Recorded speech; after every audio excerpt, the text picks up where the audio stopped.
Það var það 9. liður, Akureyrarvöllur skipulag og það bæjarfulltrúi Hilda Einar Gísladóttir sem tekur til máls.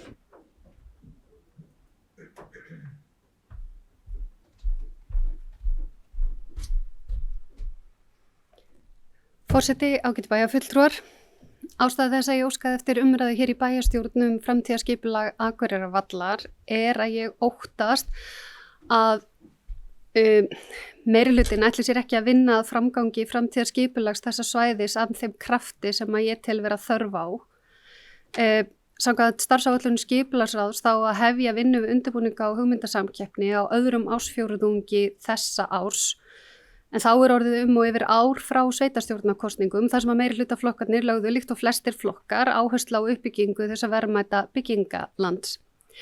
Miðflokkurinn hafði það til að mynda á stefnuskráni sinni að þegar í stað verði farið í vinnu við skipulag Akureyrarvallar með framtíðarnýtingu í huga og tengingu við miðbæjarsvæðið. Það getur varla talist að vera þegar í stað þegar ákveður ekki einu sinni undirbúningur hefjist fyrir eftir rúmt ár frá kosningum.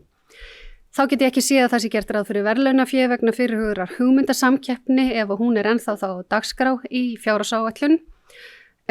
Sem væntanlega þýðir að það ekki fyrirhugað að ráðast í þá vinnu á þessu ári. Þá hef ég líka áhyggjur af stöðu skipulagssviðsins yfirleitt en svo virðist sem að sviðið ráði illa við þau verkefni sem að sviðinu falin, mögulega vegna manneklu en þess ber þó að geta að skipulagsráð tók það ákvörðun að setja auki fjármagn og þar verið að ráða nú þegar starfsfólk og ég held að það skipti máli að við stöndum saman í því. En það verður að minnstakosti að tryggja að skipulagssviði geti sinnt þeim málum sem að sviðinu falin en það þar svo mikil undirstaða á því á framtíðar hugmyndum og skipulagi og uppbyggingu svæðisins sem að skiptir töluvert miklu máli bæði fyrir mannlíf og atvinnulíf og framtíðar þróun sveitarfélagsins. En meðan við allt þetta þá allt útlit fyrir að engar framkvæmdur muni hefjast á Akureyrarvelli á þessu kjörtímabili sem ég trúi valla hafi verið það sem að meirihlutinn hafi ætlað sér í upphafi þessa kjörtímabils ef að marka má umræðuna fyrir kosningar. Og aðeins til upprifjunar á síðasta kjörtímabili þá ákváðum við í bæjarstjórn fremur en að fara í endurbætur á Akureyrarvelli sem knattspyrnusvæði að hefja uppbyggingu á KA-svæðinu og vera þannig með 2 knattspyrnusvæði fremur en 3 og losa þetta verðmæta byggingaland sem gæti skila góðum tekjum fyrir sveitarfélagið og þar með staðið straumað útgjöldum, auk þess sem að svæðið tilvalin þéttingareitur miðsvæðis sem hægt var að hugsa með heildstæðum hætti í bæjarmyndinni. Að mínu mati þá þarf að hugsa þetta svæði í heildarsamhengi og horfa til þess að skapa heildstæðan bæjarbrag sem að tengir með eftirsóknarverðum hætti saman miðbæinn, Ráðhúsið, Glerártorg og Oddeyrina. Og að ég myndi gjarnan vilja sjá þarna uppbyggingu íbúð og verslun og þjónustu í bland við líflegt almannarými sem væri tilvalið á þessu mikilvæga svæði. Hugmyndasamkeppni einmitt alveg frábær leið til þess að fá fram góðar hugmyndir nýtingu svæðisins en þá þarf bæjarstjórn og skipulagsráð að ákveða forsendum slíkt gert. Og hefði ég talið heppilegast að sú ákvörðun hefði legið fyrir fjárhagsáætlun gerð síðasta árs til þess að það væri hægt að vinna að þeim framgangi nú. En það þarf sem sagt að hugsa út í það á að hafa bara alveg opna hugmyndasamkeppni þar sem að í sjálfu sér ekki sett fram nein markmið sveitarfélagsins, heldur bara alveg opið og látið blása alls konar hugmyndir eða ætti að horfa til einhvers konar fyrirvara þar að segja varða tekjuöflun, þéttingu, íbúðir, verslunarrými, almannarými og svo framvegis. Nú eða bara kannski gera ekkert og hafa völlin bara eins og hann eða fara þá og fegra hann og hafa hann sem útivistarsvæði sem var þó ekki það sem að lagt var upp með til að byrja með sem að var auðvitað að skapa þarna bæði tekjur og svæði fyrir íbúa og atvinnulíf og það einmitt, ef við skoðum atvinnulífi bæinn, við heyrum það hvert sem við förum að það skortur til dæmis á skrifstofuhúsnæði í bænum. Það skortur á hótelum og það ýmislegt sem að tengist því að koma skipulagsmálum í gegn hjá okkur sem að stendur atvinnulífi fyrir þrifum sem að ekki gott. En það kannski ekki síst þess vegna sem að það súrt að því sé ekki fylgt markvisst að þarna geti hafist framkvæmdir og vinnan. En það væri gaman hérna að heyra sko hvert planið og síðan þá varðandi þessa mögulegu hugmyndasamkeppni á að fara í hana, hvenær á að fara í hana, hvar á að taka ákvörðun það, ætti að vera einhverja forsendur, hefur við einhver markmið, hvað varðar að skila tekjum í kassan, bjóð upp á atvinnu, húsnæði, skrifstofurými, höfum við áhuga á almannarými, höfum við áhuga á því að setja fyrirfram hvert hámaks hæð bygginga gæti orðið ef það rísa byggingar eða sjáum fyrir okkur einhvers konar allt öðruvísi forsendur á að vera veglegt verðlaunafé, ef svo hvað ætti það að vera mikið og hvenær á að taka ákvörðun það og eða á þetta kannski bara svolítið að lulla því það eru jú margir boltar á lofti og þá þarf náttúrulega annarkvort að ákveða að gera eitthvað ekki eða minnka aðkomu skipulagssvið að öðrum málum og forgangsraða hreinlega stærri og mikilvægari málum fremst sem ég myndi telja að uppbygging Akureyrarvallar sé sannarlega, ég held að þetta sé mikilvægt byggingaland, mikilvægt uppbyggingarsvæði og að minnstakosti miðað við hversu mikið var að tala það í aðdraganda kosninga þá ég pínu hissa. Þannig að ég myndi gjarnan vilja opna aðeins á umræðu vegna þess að ég jafnvel þó að sko tilfinningin hafi verið fyrir kosningar að langt flest væru sammála hvert þetta fara, þá heyrir maður svona eftir á að það mjög skiptar skoðanir. Fyrir kosningar voru held ég flestir flokkar nema einn flokkur manni eftir að setti fram tillögu á fundi að þarna þið skíðasvæði og jafnvel körfuboltavellir ef mann rétt og svo framvegis, svona íþrótta- og útivistarsvæði. Á meðan aðrir held ég hafi verið svona meira í áttina að hugmyndasamkeppninni. En hana þarf að hugsa og hana þarf að taka pólitíska ákvörðun og setja í farveg og stýra markvisst, þá bæði úr bæjaráði með fjárveitingum og innan úr skipulagsráði með ákvarðanatöku. En ég vil bara hefja umræðinu hér og vonast til þess að heyra svona kannski ykkar sjónarhorn, teljiði mikilvægt að fara í þessa uppbyggingu, teljiði raunhæft að framkvæmdir gætu hafist á þessu kjörtímabili á að fara í hugmyndasamkeppni og ef svo ætti að vera einhverjir fyrirvarar á slíkri hugmyndasamkeppni. Ég óska bara eftir umræðu framtíðar skipulag Akureyrarvallar hér með og gerir ráð fyrir að koma aftur og ræða þetta betur síðar. Takk bæjarfulltrúa Hildur Jóna Gísladóttir fyrir, bæjarfulltrúa Andri Teitsson tekur máls.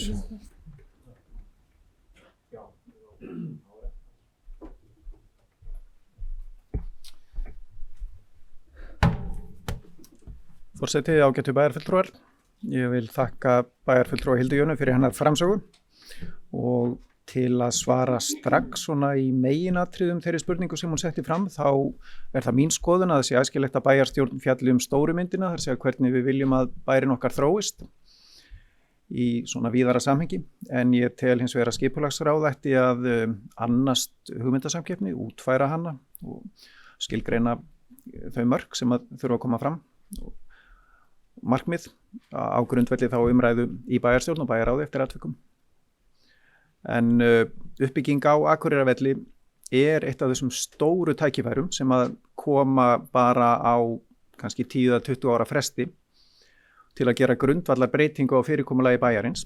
Það staðsetningu í íbúðabyggðar, þjónustu og atvinnustarfsemi, svo og samgönguleiðum til að tengja þetta allt saman.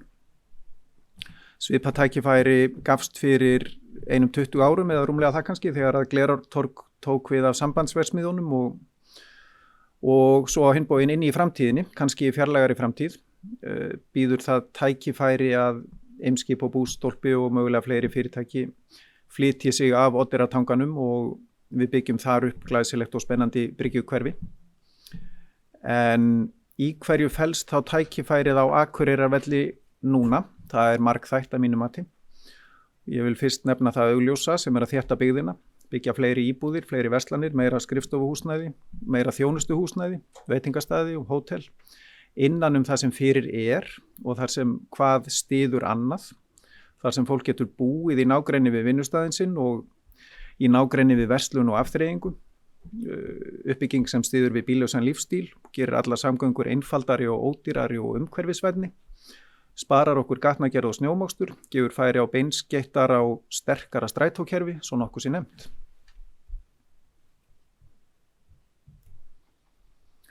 Í öðru lagi felst tækifærið í að tengja saman gamla miðbæinn og Glerártorg eins og bæjarfulltrúi Hilda nefndi. Þannig að við fáum samfelldan miðbæ eða kjarna með verslunum, þjónustu og íbúðabyggð. Í hjarta bæjarins, niðri á láglendinu sem við eigum svo lítið af og þurfum að nýta sem best. Í þriðja lagi þetta tækifæri til að efla miðbæjarsvæðið sem hefur verið hornreka að segja má undanfarna áratugi. Á meðan bærin hefur stækkað til norðurs og vesturs og suðurs þá hefur miðbærin að einhverju leyti setið eftir og niðurstaðan að miðbærin ekki lengur í miðjunni heldur hann eiginlega í austur jaðri bæjarins. Og samgönguleiðirnar að miðbænum eru allar með einhverjar áskoranir. Á Glerárgötu og Hörgárbraut erum við með mikla umferð, mikinn hraða, hávaða og svifryk. Á Þingvallastræti erum við með betra ástand en það mikill bratti upp frá miðbænum. Og svo erum við með Drottningarbraut og Skautasvellsbrekkuna, Miðhúsabraut, sem ekki alveg markviss tenging til suðurs í hverfin þar upp á brekkunni.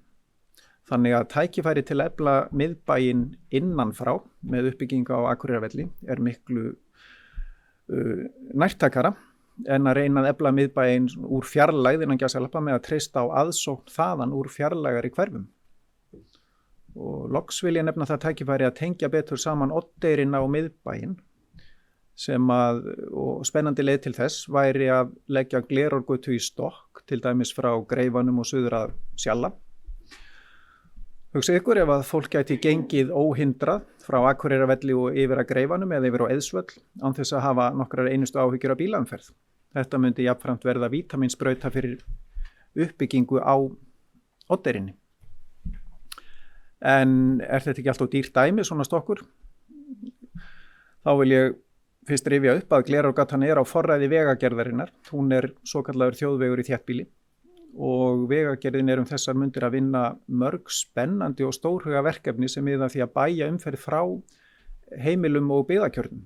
Á Hrafnagili verið að leggja nýjan veg meðfram Eyjafjarðará, austan við byggðina, í stað vegarins sem fer beint í gegn. Þetta það bil 500–600 milljón króna verkefni ef allt talið. Það var í fréttum daginn 375 milljónir sem þá bara verktakakostnaðurinn en þá eftir hönnun og kaup á landi og eftirlit, umsjón og fyrir séð og alls konar.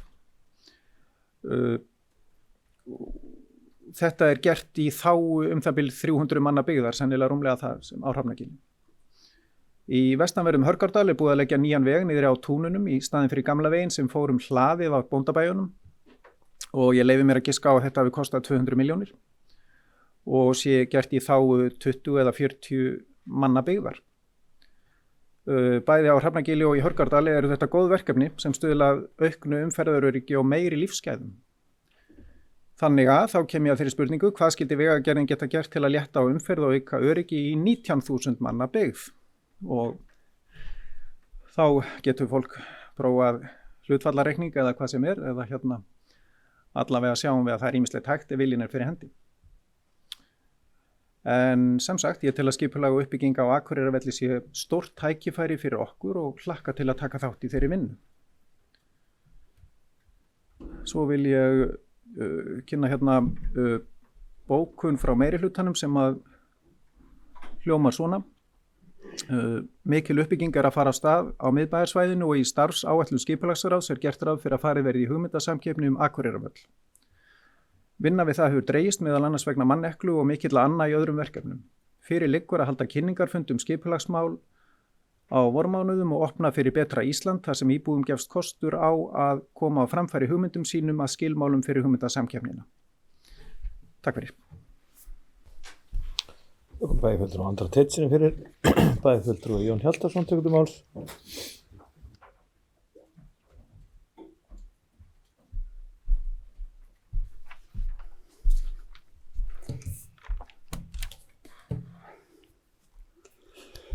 Forseti, bæjarfulltrúar. Mér langar til að fara 120 ár tilbaka í tímann. Til þess við stóðum hér frammi fyrir því seint á 19. öld hvort það ætti að kaupa Stóra Eyrarland eða ekki. Margir voru ansnúnir því, Akureyringar voru 600, það átti að selja jörðina fyrir rúma 13.000 krónur. Útsvari var upp á 2.500 krónur, heildar ársútsvar, þannig að mörgum þótti þetta fásinna að kaupa stóra Eyrarland. Það var þó niðurstaðan fyrir hvatningu málsmetandi manna sem hugsuðu 100 ár minnst fram í tíman að jörðin skyldi keypt. Við njótum enn góðs af þessari framsýni þessara manna enn í dag. Stóra Eyrarland, þetta er jörð sem við erum að nýta enn til sem byggingaland, nær innan frá Búðagili, út að Glerá og upp í Glerárdal og ég veit ekki hvað og hvað. Það leit út fyrir tíma að þetta myndi falla í einkaeign aftur, það er að segja Stóra Eyrarland. Oddeyrinn var tekinn þannig undir, þannig að framsýni þessara manna kom bæði í veg fyrir þref, eins og varðum Oddeyrina og Löngum, og gaf okkur þetta stórkostlega byggingarland sem við höfum og höfum átt í meir en öld. Það voru menn sem hugsuðu til 100 ára eða lengur. Þetta þótti fásinna þá. Núna stöndum við frammi fyrir, finnst mér, að mörgu leyti svipaðri spurningu sem við getum ekki svarað nema við horfum 100 ár minnst fram í tíman. Við erum að velta fyrir okkur hvort við ætlum að byggja hér á íþróttasvæðinu til þéttingar byggðar. Ég geri mér fyllilega grein fyrir því að við tengjum þessa hugmynd góðum tekjum möguleikum fyrir bæinn. Ég veit að margir telja við séum að sömuleyti skuldbundin til þess að selja og byggja þarna, til þess og aftur að geta borga fyrir uppbyggingu hér upp á brekkunni á Káasvæðinu. En hvað blasir þá við ef við horfum á stóru myndina, eins og bæjarfulltrúi Andri minntist á, ef við horfum á stóru myndina og við verðum búin að byggja, ég veit ekki hvað mikið á íþróttasvæðinu, höldum áfram í suður. Þar verða fyrir okkur 4 og 5 hæða byggingar, Jóðum Jóð, Borgarbíó, hóteli og reitnum, sem allt í lagi að við byggjum hátt nyrst. En því ekki lokið. Höldum áfram inn á BSO-reitin sem ég kalla. Þar ætlum við að byggja mjög þétt og mjög háreistar byggingar á íslenska mælikvarða. Þetta eru ekki háar byggingar þar sem sólin skín beint niður, en þar sem hún skín á ská, og þá eru 3, 4, 5 metra og 3, 4 og 5 hæða byggingar upp á alltaf 16, 17 metra háar. Þær eru stórar á okkar mælikvarða. Þannig að við stefnum í það að byggja hátt, að eiga stórkarlalegan miðbæ. Ég tek sem dæmi að sem hafa gagnrýnt og er frjálst að gera það, að við ætlum að færa Amaró bygginguna niður á það sem við erum núna með BSO og bílastæðin. Það verður það sama sem blasir við þegar þessari uppbyggingu verður lokið. Með öðrum orðum að við verðum búin að byggja þannig miðbæinn að hér verður lítið andrými. Og ég ætla ekki að fara með ykkur margar borgir út í heimi, bara nefna Kaupmannahöfn sem er okkar fyrrverandi höfuðborg. Að þar hefur þeim ekki dottið í hug að gera þetta. Þeir eru með minnst 5 stóra garða á miðbæjarsvæðinu. Það sem ég er að reyna að koma hér á framfæri er þessi framtíðarsýn sem blasir við okkur háreistan miðbæ. Við eigum þetta einstæða tækifæri að búa okkur til almenningsgarð í hjarta bæjarins sem býður upp á svo ótal margt. Næstu 100 árin, ef við bara berum gæfu til þess að varveita hann, byggja ekki, heldur geyma hann og hugsa hann sem fjárfestingu. Hann er andlegt, sálrænt, mikilvægur þannig fyrir íbúa þessara bæjar. Háhýsi, þröngbýli er ekki það sem mun verða eftir 100 ár. Okkur mun ekki verða fagnað fyrir þá hugmyndafræði eftir 100 ár. Þvert á móti munum við ekki fá að hvíla kyrr í gröfum okkar þegar barnabörnin fara að tala það hvernig við hugsaum og reyna að skilja okkur. Reyna að skilja þessa háhýsa þéttingastefnu sem fór svo kviklust fram að engu nánast var þyrmt. Þess vegna ligg ég á bæn að við berum gæfu til þess að geyma og gera þennan íþróttasvæði. Ég er að tala allt svæðið innan girðingarinnar, ekki bara íþróttavellina 2. Að gera hann að eiginlega andlegu frjómagni íbúa þessa bæjar og gesta, ekki síður. Takk fyrir. Bæjarfulltrúa Jón Hjaltssoni fyrir orðið laust. Bæjarfulltrúa Sunna Hlín Jónsdóttir, gjörðu svo vel. Forseti, ágæti bæjarfulltrúar. Mér langar bara aðeins að bregðast hérna við fínum orðum bæjarfulltrúa Andra og fagna bara því sem ég heyri í hans tali að hann segir að við erum að spyrja okkur hvert við stefnum og að við erum að hafa einhverja framtíðarsýn. Þetta er bara lína sem ég hef ekki heyrt áður frá meirihlutanum og ekki fundist þau hafa áhuga á að ræða. Þannig að ég fagna bara mjög þessari orðræðu og langar bara helst að taka hann á orðinu og leggja fram tillögu að slíkri vinnu eins og við bæjarfulltrúi Gunnar höfum oftar en einu sinni gert. En slagur okkar framsóknarfólks var einmitt framsókn í verðmætasköpun, þar sem við viljum horfa lengra en eitt kjörtímabil í einu. Og við stöndum á tímamótum eftir COVID, fólk hefur átt að sjá við getum búið og starfar hvar sem er og hvernig ætlum við að taka þátt í þessari þróun.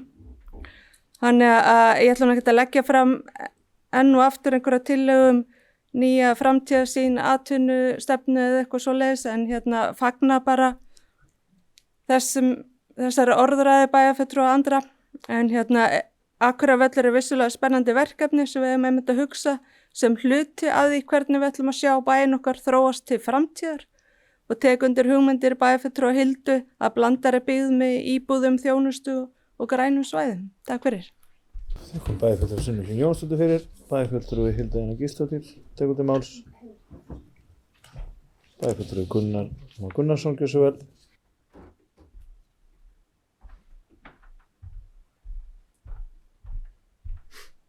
Já, ágæti bæjarforseti og bæjarfulltrúar. Kennu upp svona kannski sem einn af þessum fáu sérvitu miðbæjarbúum hérna á Akureyri. Ég held við séum að tala miðbæjarskipulag. Þar áður bjó ég líka á Oddeyrynni, ekki langt frá þessu skarði sem Glerárgatan sem skapaði þetta skarð milli Oddeyrynnar og miðbæjarins. Ég nú ekki tekið undir með bæjarfulltrúa Jóni Hjaltasyni. Ég vil sjá byggt þarna.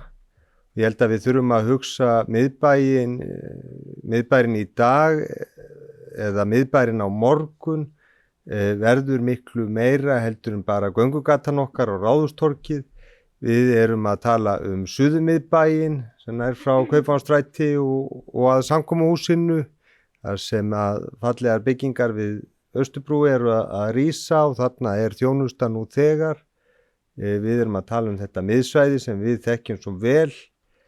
Hafnarmiðbæinn okkar við Torfnesbryggjuna og svo þennan norðurmiðbæ sem eins og bæjarfulltrúi Jón talaði þannig við Gránafélagsgötuna. Þar er að rísa líka verður þjónusta. Og í mínum huga þá er miðbær allt þetta, þarna í góðum miðbæ að þar eru íbúðir, þar er þjónusta, þar er ferðaþjónusta og þar er atvinna. Og eins og hefur verið komið inn á hér áður að þetta er allt liður í því líka að tryggja það að að það sé valkostur hér á Akureyri að lifa einhvers konar bíllausum lífstíl og sækja þjónustu í sína nágrenni. Ég held að þetta sé einfaldasta leiðin til þess að stuðla að því, þó við eigum að sjálfsögða að stuðla að því líka í öðrum hverfum. Og ég held að Akureyrarvöllur sé þessi liður og ég held að mér heyrist á öllum að það sé nú ekkit eftir nema bara brett upp ermar og vinna þetta allt saman, að skapa samfellu milli þessar svæða eins og verið nefnt, Oddeyrarnar, Akureyrarvallar og þessar miðbæjarsvæða sem ég hef nefnt, reyna að tryggja það að bæði gangandi, hjólandi og keyrandi umferð geti farið þetta svæði en samt sem áður að þetta sé órófa svæði og hugsað í heild. Annað var það nú ekki. Þannig að takk fyrir. Það kom bæjarfulltrúa Gunnar Már Gunnarsson fyrir, orðið er laust. Ok, bæjarfulltrúi Jón Hjaltason, sver.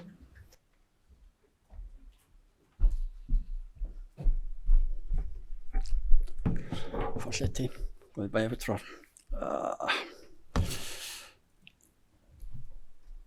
Það var gerð skoðanakönnun hér á dögunum sem sýndi að almenningur hér er óánægður með skipulagsmál. Við vitum ekki hvað eða að hverju sú óánægja beinist. Mig grunar að, nú er ég bara að spá í spilin, mig grunar að það hafi eitthvað með það að gera að fólki finnist það ögn, að við séum ögn svona frek til fjörsins, myndi ég segja, að fólk fá ekki að leggja í púkið, vera með, kannski er þetta rangt hjá mér en mig grunar þetta. Í öðru lagi til að hafa aðdragandann að því sem ég vildi nú sagt hafa áðan, að þá erum við svona velta fyrir okkur mannréttindastefnu og það er á að leitast við að hafa bæjarbúa með í ráðum og hvetja þá til lýðræðislegra þátttöku í málefnum sem snerta þá einni annan veg. Í þessu ljósi, þessu tvíþætta ljósi, þá vil ég leggja fram bókun sem hljóðar á þessa leið.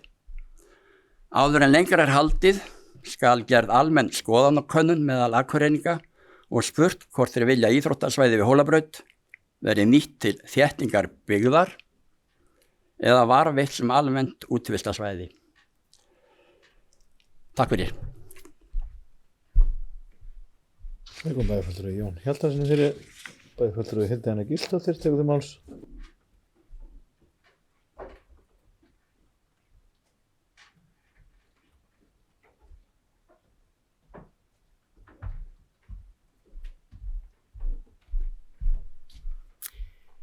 Forseti, ágætu bæjarfulltrúar, ég vil þakka kærlega fyrir umræðuna, hún var mjög upplýsandi og ég vil þakka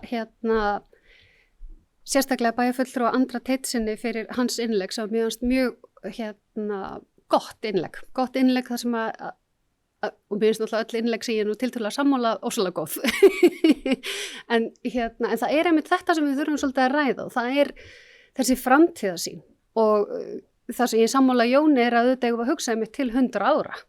Hvaða mynd og heildarbrag erum við til í að sjá á Akureyrar bæ eða jafnvel borg ef við tölum 100 ára planið.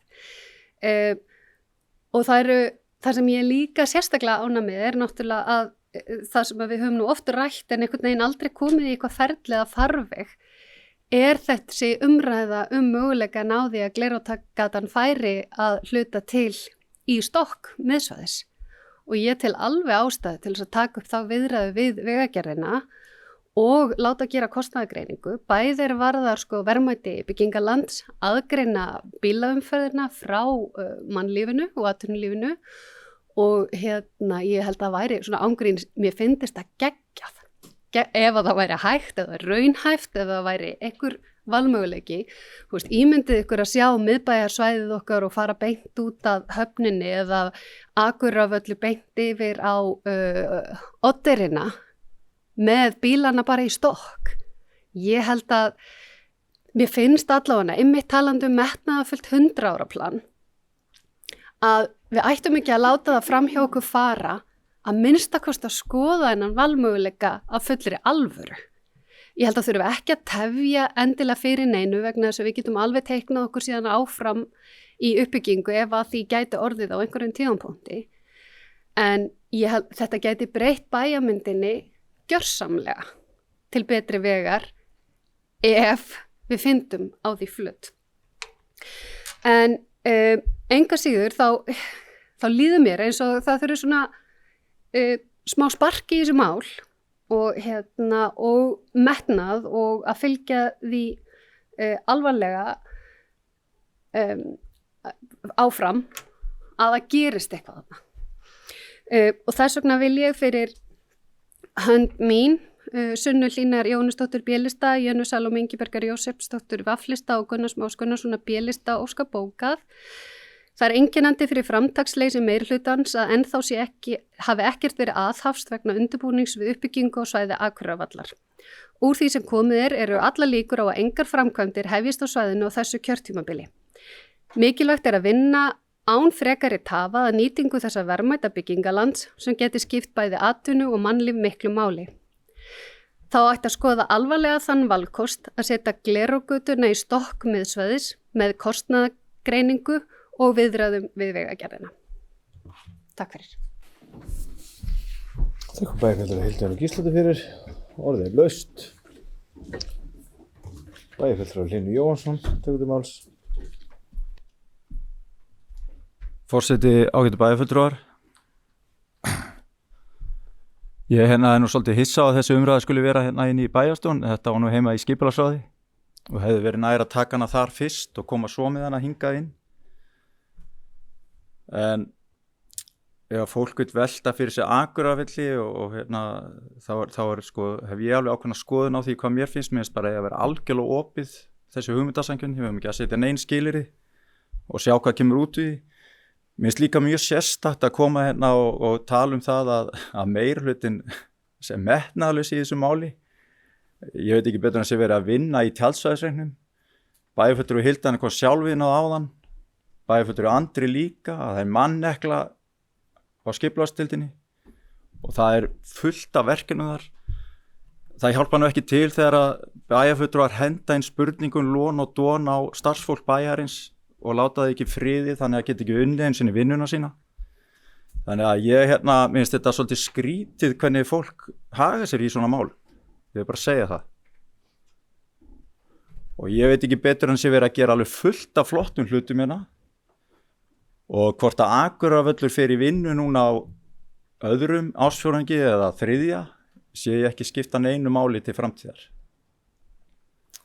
Þannig að minnst þessi asi svolítið mikill og algjörlega óþarfur. Takk. Þakka bæjarfulltrúa Hlynur Jóhannssyni fyrir. Orðið laust. Bæjarfulltrúa Janna Salome Ingiberg Jósepsdóttir, hversu vel?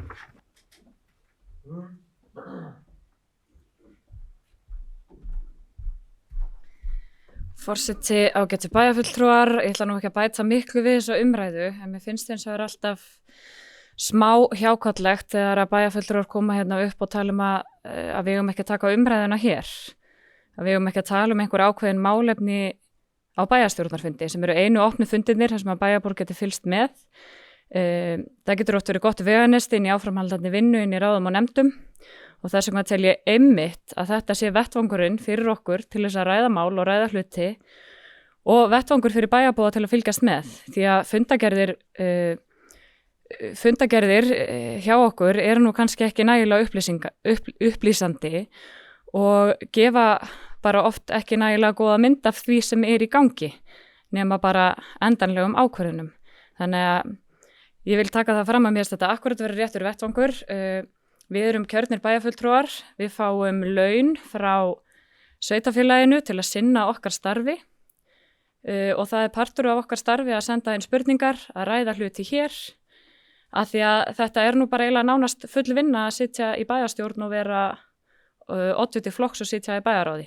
Þetta ekki bara eitthvað sem að gerir á kvöldin og tyllidögum að mínu mati. Þannig að ég segi bara ræðum fleiri málefni hér í bæjarstjórn og höldum áfram að vinna saman og gera vel og tala saman. Þakkum bæjarfulltrúa Jönu Salome Ingiberg Jósepsdóttur fyrir. Orðið laust.